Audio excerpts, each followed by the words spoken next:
ดដំសែនពីរុងទ្រង់ចាប់កំណើតមកប្រលងខ្ញុំផុតអើជ័យខ្ញុំសូមសរសើរទ្រង់ដោយការស្រែកច្រៀងបងហាសំនៀងពេញផែនដីច្រៀងផងរាំផងហើយទះដៃសរសើរព្រះអង្គយើងជួបជុំគ្នាដំកើងចូលយើងកុំនៅឯអង្គលេងតន្ត្រីថ្វាយទ្រង់អេម៉ាញូអែលយើងនិយាយស្គរឲ្យរំបងព្រោះព្រះអង្គទ្រង់ជាខែលការពារយើងមិនដែលបោះបង់សោះឡើយសរសើរព្រះអង្គជាមួយនឹងហ្គីតា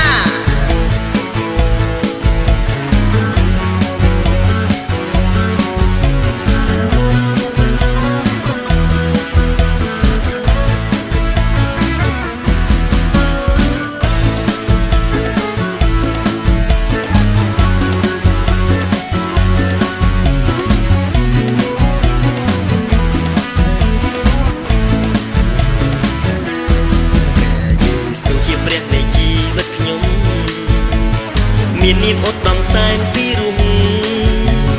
ទ្រង់ចាប់កំណើតមកប្រលង